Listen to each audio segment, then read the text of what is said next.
What's up, guys? Leland here with Bottom Table Tyrants. We got Tim still in the studio, and we wanted to do another episode. We had a question about doing an explanation of how we build stories for if you were a new storyteller, new dungeon master for Vampire the Masquerade, or really this will imply for pretty much any type of game you want to do. But we're going to theme it in Vampire the Masquerade. So a modern day vampire type of theme is the way we're going to be talking about it. But you could reskin this in cyberpunk, in sci-fi, in anything, Star Wars, sci-fi, stuff like that. So I run a lot of one-shots. I'm not great at them, but it's what I do. I run between 1 and 3 sessions, usually if I run multiple sessions, I'm going to talk about it from a one-shot perspective, mainly because I do a lot of convention games where you have to get to an endpoint. You have to get to that final battle at the end of the convention game because that's what the players are paying for. They're playing for that tense final battle. You got to get them there, even if you have to drag them by the hair sometimes.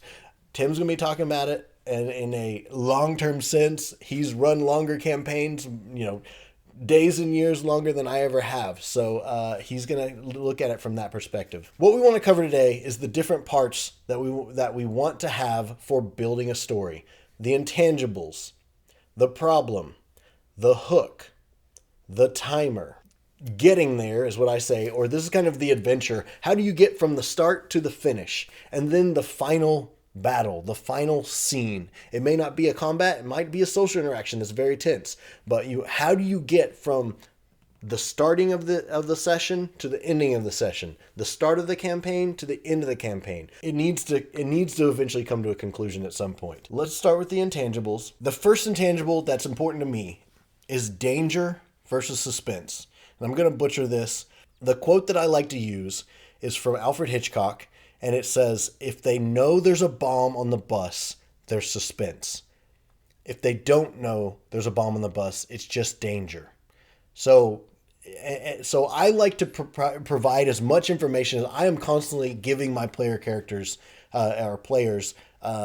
information about what's going on, who this faction is, who those people over there are, what's going on. I feel a lot of game masters keep that to themselves. They want to keep the secrets to themselves. They don't want people to know who that shadowy figure was in the hallway. They want to just make it, there was a shadowy figure in purple in there. I'm going to tell them all about it. You see the purple, the purple is this order of monks, and this is what you know about all those things. If they know there's a bomb on the bus, and it could blow up at any time, that's suspense. If they didn't know it was there, and it just blows up all of a sudden, it was dangerous, and that sucks that they got blown up from it, but was there any suspense there? No. So to me, there's a difference between danger and suspense, and the difference is they know about it. They know that bomb is there ticking away. And if they don't know about it because you kept it secret and they failed a roll, and it just blows up, and they're like, well, you blew up and all your characters are dead. Great job. That was a great adventure, wasn't it? And they're like, no, that sucked. We didn't know there was a bomb on the bus. So it's like, you want to give the players information. I promise it's for the better, because usually it's going to help in giving them suspense on what's happening, why the bad guys are doing what they're doing, etc. There's a quote that I think of when you say there's a bomb on the bus, which is rocks fall, everyone dies. And it's constantly memed on, it's constantly joked about, but it's a good example of this situation, because you could say rocks fall, everyone dies, and then the campaign is over. Or you can talk about how as they're walking up this path, the rocks are super loose. Maybe they're climbing up the side of a building and the bricks are coming loose, and a little bit of dust falls onto their shoulder. And then you build upon that, you build upon that, you build upon that. And then when the rocks fall, you give the players lots of opportunities to avoid the rocks, to dodge the rocks, to get around the rocks, to problem solve. That's the whole form of this game, is give them something to deal with and then give them space to overcome that thing. I think it's very, very important to remember you have the whole campaign, or at least the whole night, in your brain and in your notes in front of you. They don't have any of that. They have sitting down at the table, they might know the rules of the game that you're playing. They might not even know that, so they're trying to keep up with that.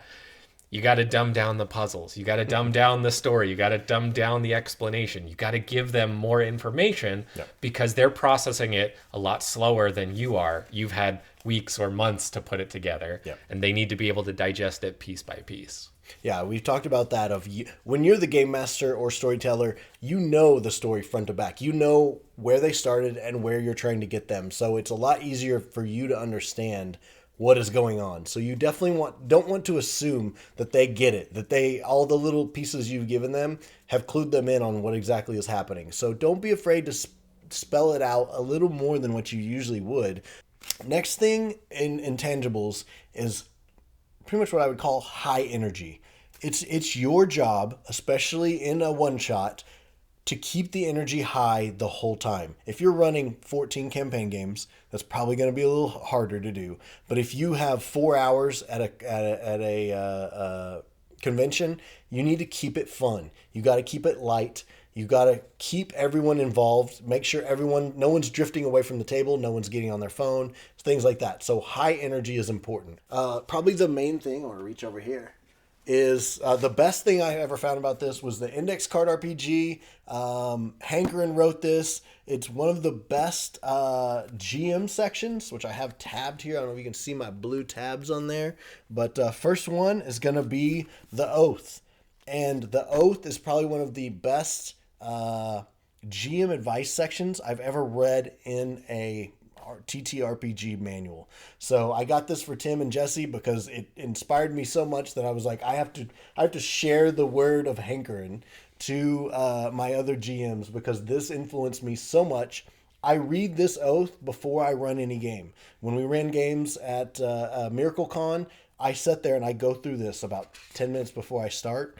When I know I got a table coming, I go through this oath because it just kind of gets me mentally prepared. And one of the key factors of the oath is energy and being able to come in and be energetic. And I guess in this one it says, I will be energetic. And you're just kind of telling yourself that in a mantra so that you can come in, you can make it. I guess I always think of you doing explosions and stuff when we were at MiracleCon. Doing the sound effects, showing the explosions, using grand hand gestures, which I think you guys see my videos. I'm all over the place with the hand gestures. But, doing all of that energetic things, players appreciate. I know I appreciate it when I'm a player. So being energetic, being enthusiastic, the players will absorb that and they'll also be energetic and enthusiastic. So don't be afraid to be silly. Don't be afraid to do crazy, explosion noises.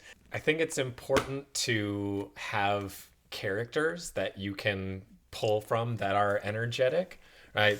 Maybe the barkeep or if you're playing in Vampire, the nightclub owner is always super high energy. So anytime they go into that situation, yep, you can ramp that up. You can give them extra energy in those situations. Yep. You also want kind of an ebb and flow if you're doing long term. If you're high energy all the time for 4 hours a night every week for a few years, you're going to burn yourself out. Yeah. You're going to physically hurt yourself because your throat's going to go raw. Yep. You probably throw stuff around the room at some point, but it's also going to burn yourself out. You're going to be exhausted every time you get home. And even if you don't recognize that, you're going to subconsciously notice that every time you finish playing, you're exhausted. And your body's not going to like that. If you're doing short-term or long-term, have energy in your combat. You talk about Brendan Lee Mulligan. Brendan Lee Mulligan likes to give all of his bad guys little quips that they'll say in combat to make them even more bad, to make you want to murder them with all your... them more, exactly. Yes. And you can do that very high energy, very high enthusiasm, put a lot of oomph into that, and that's going to make your players really, really enjoy getting their kill on. Final piece of this is if you are not high energy, and to be honest, I don't think I am. Until I learned how to talk to a camera and do YouTube videos, I could not foresee myself doing that. Not coming in and be like, "Hey guys, what's up? Welcome to Vampire the Masquerade." Being able to do that is a practice thing. I couldn't do that starting off. I was the wallflower kid. I was the terrified kid to speak in front of a crowd.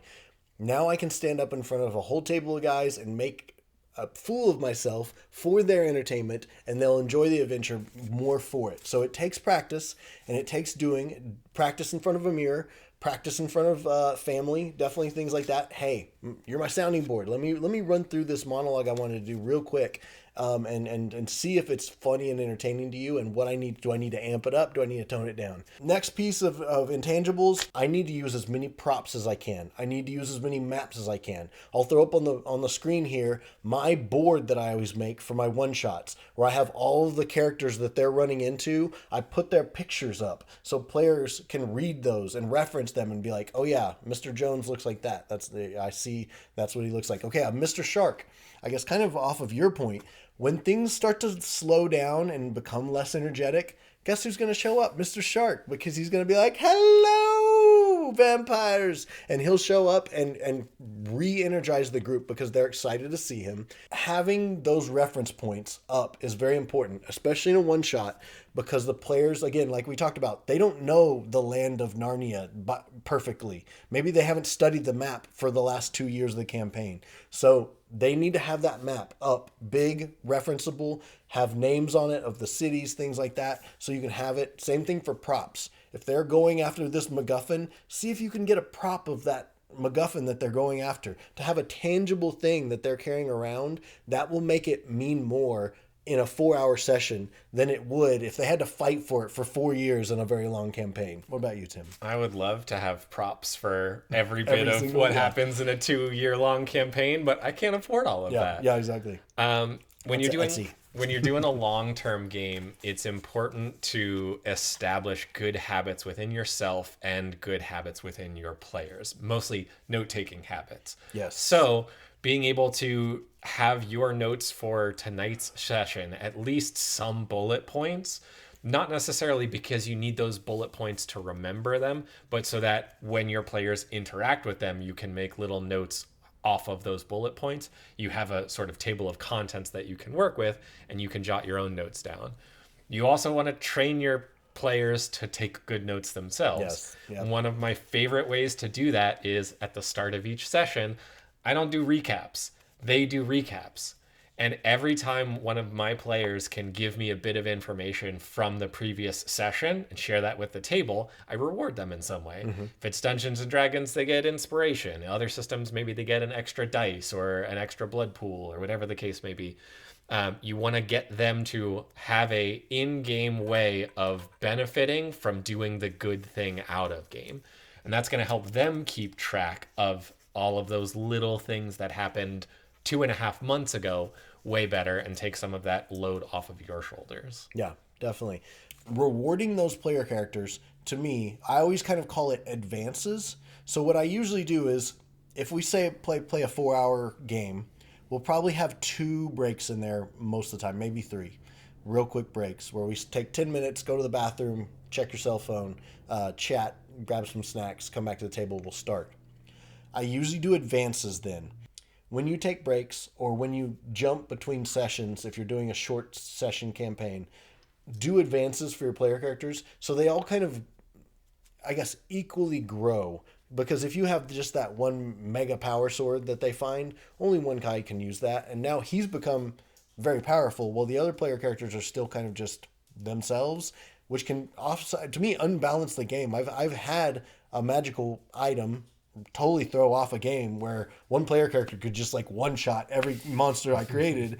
And they was like I would just hope that he rolled low for initiative so the other guys could go, and then he would just one-shot my new monster I threw at him. I was like, well, this totally broke the game. So I don't like to throw in magical items and things like that because I fear the unknown of imbalancing the game. So I like to kind of have pre-planned advances, most of which you can pick. Like, okay, here's 3 cool advances. Which one do you want? You can pick one. And then the next time you'll have 3 more. You can pick one. So you never really get to use all the advances, which again creates some replayability to me because they didn't get to do all the things that barbarian can do or that vampire can do. That Malkavian didn't get all the psychic abilities that they were allowed to have. Maybe they wanted to track in a different path next time they play.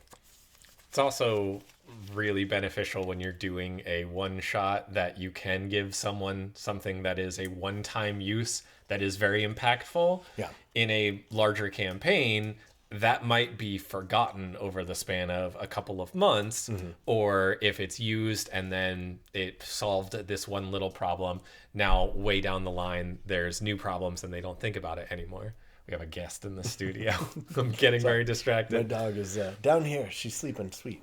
In a long-term game, when you want to kind of feature players, there's lots of different ways that you can do that.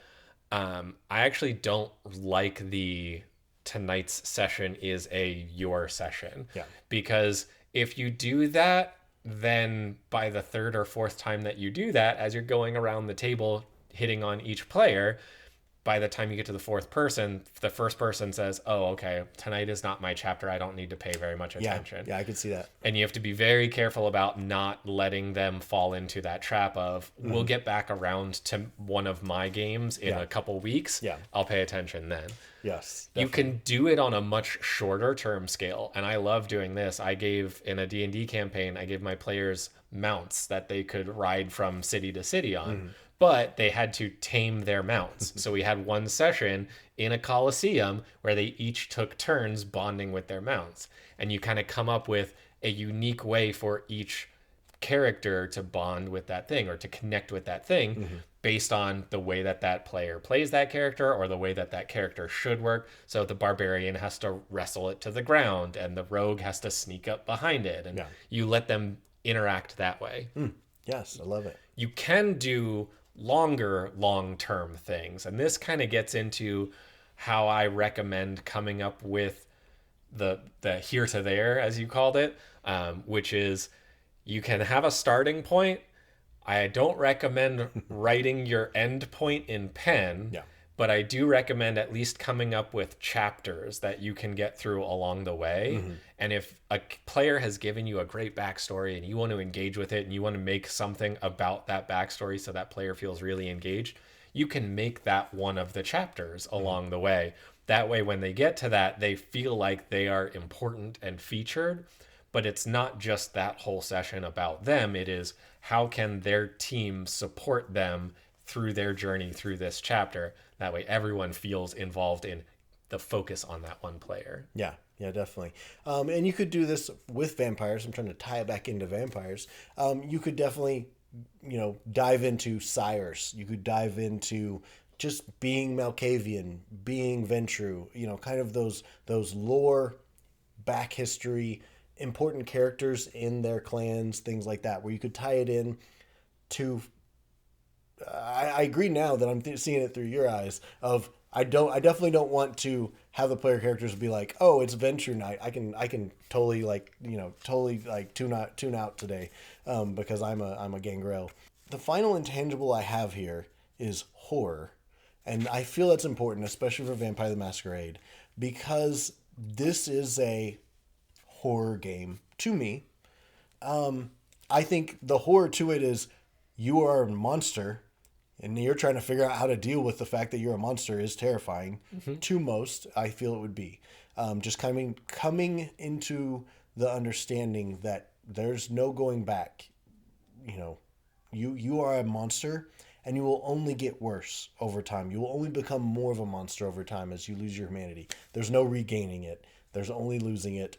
How long can you last? Can you last 10 years or 1,000 years? How long will you last as this vampire monster? If you're playing a long-term game in the vampire setting, you really want to make sure that you are playing the same game that your players want to play. There may be people who want to sit down at a table and go through a super long story arc and want to see character growth and want to see development and the changing of the world. There may be some people who want to sit down and do really cool vampire stuff that they saw in a cool vampire movie. Yep. You might have a player sit down and want to play through Wesley Snipes' Blade, which is not very horror, even though it's got vampires and killing and blood and eating people in it. Yep. So it's important to make sure you and your players are wanting to tell the same story in that long-term campaign. Yep. If you are wanting to do a horror game, a horror-based vampire game, and you're wanting to run a long-term game, you've got so much room to play with. The like you were talking about, the never-ending march of time, how it's constantly dragging upon you as a monster, how you have to make difficult decisions, because it can be very easy in 1 or 2 sessions to say, oh, I'm just going to bite that guy. Yeah. talk about months and months and months of this and seeing how it's degrading your humanity and pulling at your sanity and making you lose that sense of self, you can get some pretty dark stuff in there. Yeah.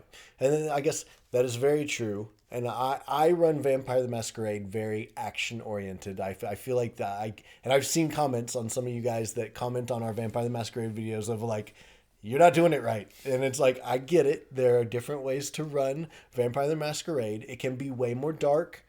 It can be way more political. And I feel I put a lot of politics in between the factions, but I don't focus on the horror as much as what I want to. And I definitely want to get into that more. But to me, the horror, well, again, this is all from me. The horror is watching the humans who are your keystones die now, like that's that long game. You're not going to get to it in 2 sessions about how, over the past 2 weeks, your keystone, who's your brother and the person who helps you link to your humanity, has aged over the 2 weeks. But over 20 years, that starts to become a problem as maybe they got sick. Maybe they are having health problems. Maybe they're having, mental health issues. There'll be a lot of horror in there that you could dig into. Be careful and talk with and I guess that's where I'm actually like, oh, I wish I had that time to talk with my characters, player characters, and see like, what direction do you want to go with this? Like, how do you want to go? And that would be a great interaction you could have outside of sessions with, where do you want to go with your gangrel? Where do you want to go with them on how they're developing and what the long-term story would be for them and their keystone? Because that's the really meat and potatoes of a great vampire game right there. So now I'm like, oh, maybe I need to run some longer vampire sessions. But so I really am jealous of that ability to work hand in hand, because when I'm setting up a convention running Vampire the Masquerade, I don't know what my player characters that are going to sit down at that table for 4 hours are going to want. I can only give them what I hope that they like. So I'm going to try and give them a pepper spray of everything is the answer. Just a little choking cloud of vampire blade and politics and everything like that. So it's so I try and just inundate them with, make it feel like Vampire. I guess that's what I'm usually doing when I'm trying to run an adventure that's a short Vampire the Masquerade adventure. I want them to be like, it felt like Vampire the Masquerade, not it felt like Dungeons and Dragons with vampires or anything like that. So I want it to feel like Vampire the Masquerade. Next, we're going to talk about the problem. This is, in your adventure, what the big deal is. This is why this is happening. For me, my go-to is one of the sires of the vampire coterie has been captured. That's an easy one. That's a great one to start with. If you don't have anywhere to go, one of the sires, which maybe they've sired multiple persons in the coterie. If there's 2 gangrel, the gangrel sire of them has been captured. The more you can link it together with multiple characters will help with the hook, which we'll talk about next. So for me, it's all about giving them a problem that hopefully these vampire characters will want to engage with. And if they don't for some reason, you also, in a weird shoehorny way, can have them be told to, I guess, in a way, because they're most of the time going to be young vampires. Rarely are they going to be long-lived vampires who are high up in the ranks and can make decisions for themselves. The key factor here are what factions are involved. So the sire was taken. Who's involved? I usually like to have 3 or 4 people. Usually it's going to be the humans, some Second Inquisition. Usually if they're Camarilla, then the Anarchs will want to get in on this and maybe try and get some sort of edge by taking advantage of this situation. Other way around, if they're Anarchs, then the Camarilla are going to try and jump in that way. So I love to use humans and the 2 main factions of vampires to show up and be kind of the 3 factions that it's really easy to use in kind of a 3-way intrigue combat type situation for setting up the problem. You run a very politically driven game almost every game that we play in. Yep. I tend to prefer mystery kind of games. So my go-to, especially for a long-term game, is something has happened. Something that is very supernatural has happened to the player group, and neither the player group nor the bad guys have any understanding of what has happened. Yeah. And then the long-term game is a race for each group to try and figure out what has happened and how they can benefit from it the most. Yeah. The nice thing about that is you don't have to have the solution to what has actually happened, like the cause of it and the idea behind it, written when you start that game. Yeah. You just have, and this kind of gets into the hook, when this thing happens, it gives the players that spur of action Yep. to start going with it. Yep. If we're talking Dungeons and Dragons, Baldur's Gate had the Baldur's Gate 3 has the spoilers, but it happens in the first minute. Yeah. You get abducted by the Mind Flayer ship, and the Mind Flayer puts a parasite in you. And now you and other people who have been infected can communicate psychically together. That's weird. You should be turning into a Mind Flayer. Why aren't you turning into a Mind Flayer? Go. Yeah. And so I love that sort of something has happened. There's some mystery. Maybe suddenly you're in Vampire, you're caught, you're strung up on the roof and left up there for the sun to rise. Yep. And the sun rises and nothing happens to you. And now you have to figure out why nothing is happening to you. Why is this a problem? But also the bad guys want to figure out why nothing's happening to you, because if they can get that power, and now it's a race and it's a chase and there's lots of interactions. And again, you don't have to know as the storyteller why this is happening for another year and a half, because you're going to figure it out with your group. These are always interchangeable with the hook in a way that they're very closely related. And one of my problems early on that I used, along with the sire, was that when a sire got killed, this usually doesn't happen, but unfortunately it killed the other vampires he had sired, which usually isn't a thing in Vampire the Masquerade. It is another vampire lore, but I was like, yes, why is that happening? Like, what the heck? We need to figure out why this is happening, because we need to stop it now, because if somebody high up gets killed, you know, in a very low level vampire, low grade, what do they call it? Low generation vampire, then it could wipe out huge sections of the vampire royalty. So all of a sudden, the people who matter care very much about it and are tasking you, the minions, to go out and figure out, be their eyes and ears, figure out why this is happening. Also, while we're at it, Yeah. it's important as a GM or as a storyteller to come up with a problem. It is not your job to come up with a solution. Yes. Yep. You can come up with ideas. You can come up with what you think might happen. You can feed the group with supplies and concepts and weapons and anything that you want to give them. But at the end of the day, it's up to them to figure out how they want to solve the problem. Yep. And I guess you can tailor the problem. I always say you could make it so that it's generally going to lead to a heist. It's generally going to lead to, like, defending the city from a werewolf assault. It's generally going to lead to complete or stop the ritual type of situation. So you may have an end goal in mind, or what you kind of generally want the player characters to do because of the problem, but you want to give them the freedom to do what they think.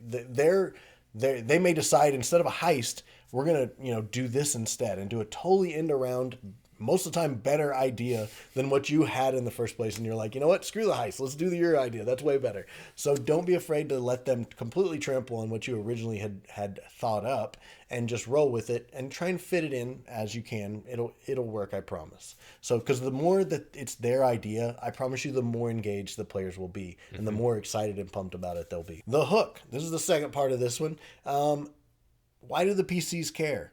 For me, when I am running a 4-hour session, I very much have to generate, here's why you care about this being a gangrel. And I have to explain it. A lot of times I have a lot of new players. This is their first time ever playing Vampire the Masquerade, much less being a gangrel and what that means, and being this bestial style of vampire. So I have to explain to them what a gangrel is, explain to them why it matters to them about these things. So unfortunately, I have to a lot of times prep them and give them the why of why this hook is. But sometimes good player characters and players will just jump in and be like, oh yeah, like they will yes and their way into it. So don't tamp that down, especially if it doesn't go with your story completely. If they're like, yeah, actually, the sire was my brother, and let them be creative as much as possible. Don't stomp on them if they're kind of running away with your story.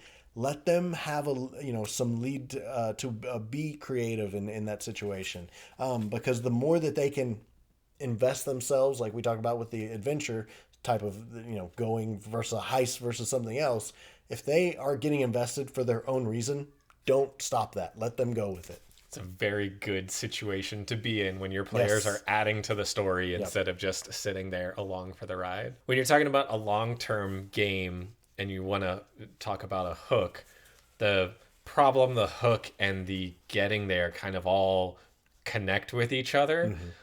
So a good hook is about having, well, I say this a lot, treasure ahead, danger behind. And it doesn't have to be physical treasure. It doesn't have to be life-threatening danger, but you have to have a penalty if they stay and don't do anything, or if they go the wrong direction, and they need to have something that is drawing them, something interesting for them that is leading them ahead.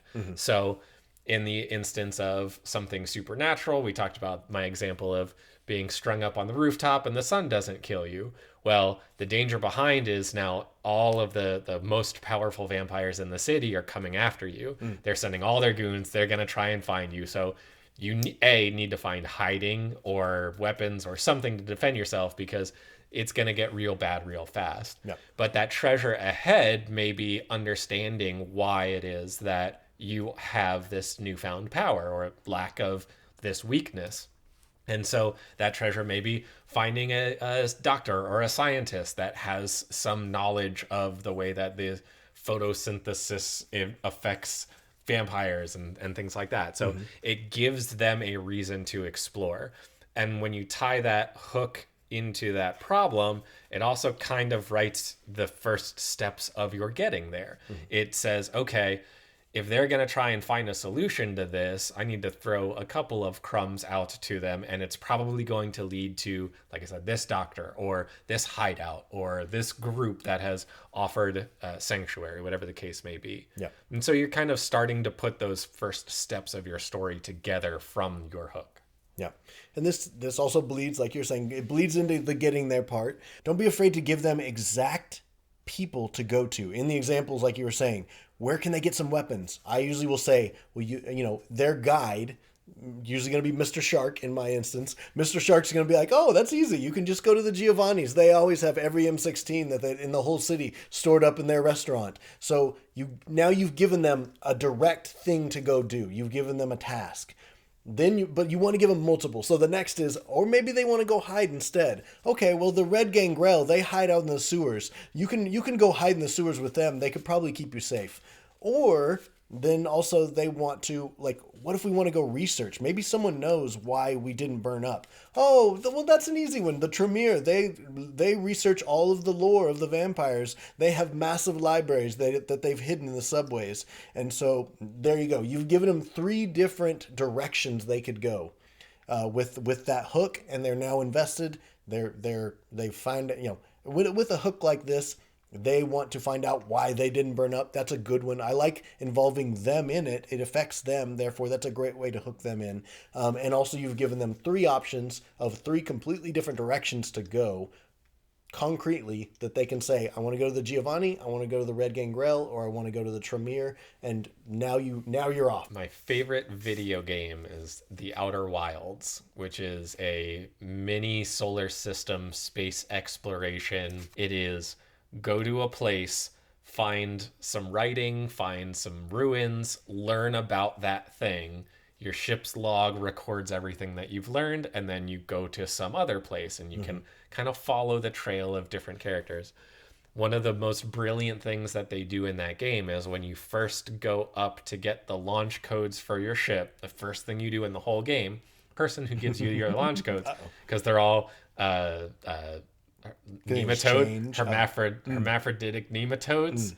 They're fish people. The person who gives you the launch codes asks you what you're gonna do when you get up into space, and you have the option. I want to go explore the moon. I want to go and find all the other astronauts that are out there. I want to go and figure out about these ruins, and just having that list of potential options allows players to get a mental idea of, this is going to be my starting point. This is where I want to go. So when you give those 3 different options to your player group of, here's some ways that you can start your story, gives them something to latch onto, gives them a starting point, and then they feel more invested because they're the one picking how the story starts. And maybe it's given them inspires them of a different, a fourth or fifth way that they're like, well, actually, we were kind of talking about it and we want to go do this. Perfect. Yes, go do that. You've given them these other options, and they may come back to those later. They may be like, actually, the Giovanni said they had a bunch of M16s. Let's go back and get those from them. That might help out with this further down the line of part of the adventure. Next, we got the timer.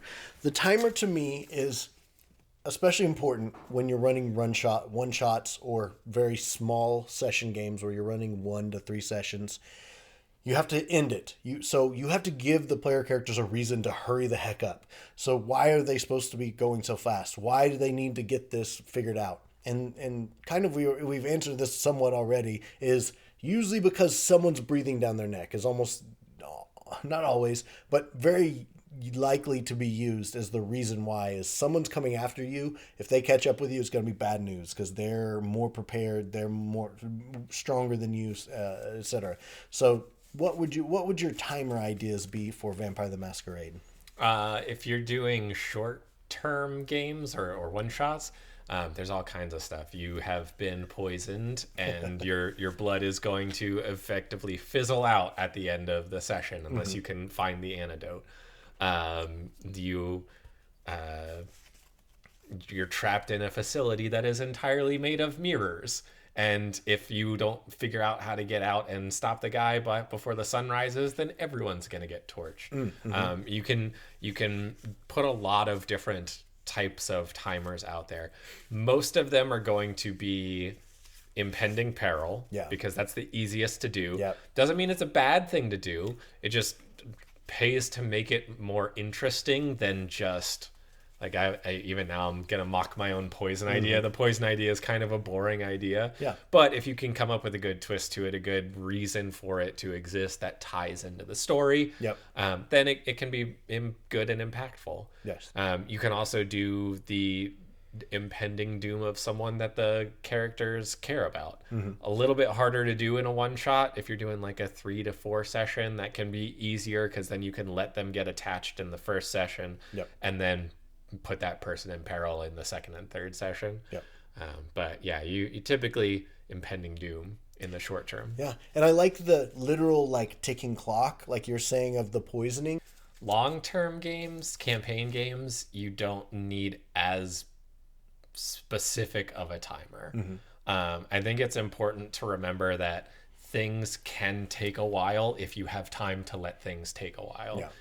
The examples that I can think of, I've been reading a lot of books lately, and I'm reading The Blade Itself, which is really good if you haven't read it. Very fantasy based, but there's this impending guy he's named himself King of the North, and he's conquering his way down into the South, and he's sends an emissary to the court of this ruler who is basically the lord over this whole southern land. And he says, hey, we want to make peace. We don't want to fight you. We don't want to have to come here and do any of our warring and conquering. All you have to do is give us that country. And of course, the court says, no, there's no way that we'll do it. And he says, okay, cool. I'm going to go report back to my king, and you'll see us on the battlefield. And then there's time, because he's got to go up and do the thing, and then they've got to get the army and come back down, right? Things can happen slowly. And this ties back into what we were speaking about earlier with that feeling of, what was it? Suspense. Right? There's something approaching. There's something dangerous approaching, and it can take time. It can be coming. That will incite the players to try to make progress. But if they need to spend a night chilling out and not working on the main quest storyline, if you don't have a time limit on your game you're going to be playing for the next couple of years, let your players have that go to the nightclub night. Let them have that night of chilling out for a little bit and getting away from the action. And then they can come back and get back on that main story quest later. Definitely. I like it. When I played a long campaign with Jesse as a player, I wasn't running it, but I was playing in it. We did a lot of that where we would spend whole sessions. It was a carnival session, and we would all just do our acts. Like, we were all carnival workers, and we all had different acts that we would do. And sometimes we would just spend the session like interacting with the carnival goers and having those fun interactions with the kids or the pickpockets and things like that. That it wasn't totally oriented on the end goal of the whole campaign. But it gave us a break so that we could like release some tension, release some stress, and worry about the impending doom on the next session. Next piece is going to be, how do you get there? This is from the start of the campaign or one shot to get to the end of the campaign or one shot. This can be a very long path, or for me, a very short path. As a one shot, most of the time, I would use what I would consider what looks like a Christmas tree, and I'll throw it up here, of kind of my idea of when they start, I'm going to give them 4 or 5 different factions to go talk to, people to go see, things, little tasks that they might want to do that could help them out initially, and those are going to slowly converge into less and less options until finally the final option is the final battle, the final struggle, the final social interaction that's going to happen. So it slowly gets tighter and tighter from that initial wide Christmas tree path into the top of the star at the end for the Christmas tree. So you don't have to do that. You could probably keep it pretty broad most of the time and have this web of different directions they could go, which is great because then when you run it the next time with different players, totally different things could happen. They could run into, they may never even see the same people as the table that ran it before you and stuff like that because they go to all these different other places. So you don't always have to converge it until the very end most of the time, but I slowly limit their options from 5 to 4 to 3 to 2, and then finally to that final scenario. When you're running a campaign and you don't have a one night time limit, yes, you kind of do the opposite. You think of the idea that comes to mind because I think in fantasy terms, Frodo's story starts with going to his uncle's birthday party. Mm-hmm. And it goes from there and it branches out. And you've got time for all of those other crazy things to happen. But you want to start out small so that your players can feel connected to their characters, can feel connected to the situation, can get the hook and start revealing the problem. And then they can start coming up with where they want to go. Then you start dribbling in those different options of places for them to go, to explore, to start coming up with their own solutions and go from there. Yeah. And I've had at conventions, I've had players, when I give them 5 different options, they go, this is going to take like 4 or 5 hours just to go to all these places. And I go, yes, that's true, which is why you can only go to a few of them. So I definitely let the player characters know, hey, I'm giving you 5 options, but you're only going to get to do maybe 1 or 2 or 3 of them.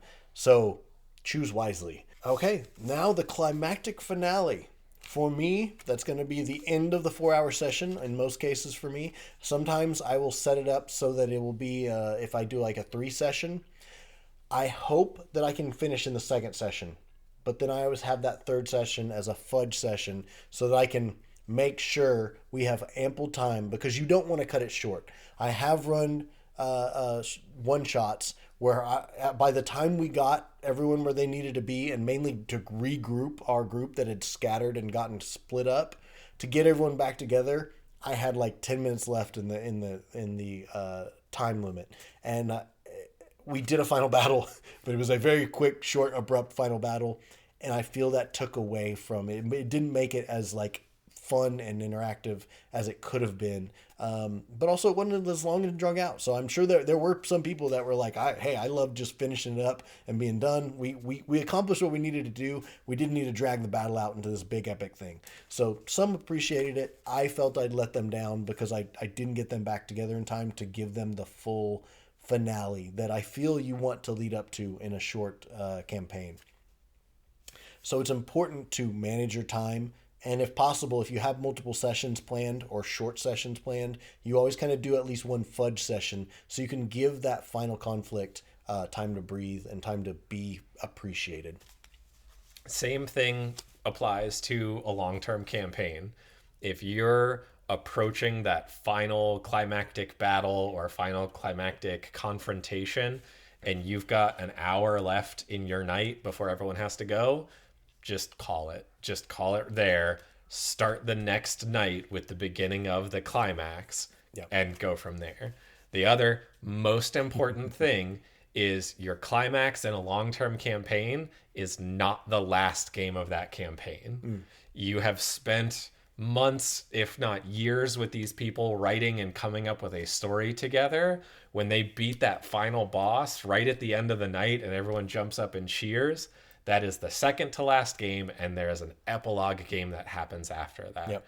Because people need a time, an experience to decompress, to review, to go over all of the things, to share in that celebration. And you want to give them a full party night, basically, to celebrate all of the good things that they did. Yeah, yeah, definitely, and it can spur a whole new adventure. That's the crazy part. When I ran my Soulbound adventure at Adepticon last year, it went so well. It was possibly one of the greatest sessions I've ever run. It went so well and ended so surprisingly that, and you can go back and watch how those went in the Adepticon section, probably like about Marchish of this year. If you want to find out what I'm talking about there. But it was so surprising, and everyone at the table, and including myself, was like, holy crap, that was crazy. So, but in the way that it ended, to the point where I'm in contact with a lot of those players trying to set up of like, we have to keep going. Like, we cannot end with that being the end of it, because it was just kind of like and that's a story for another day is kind of how I ended it. And people were like, oh, what's going to happen next? I was like, I guess you have to come back next year.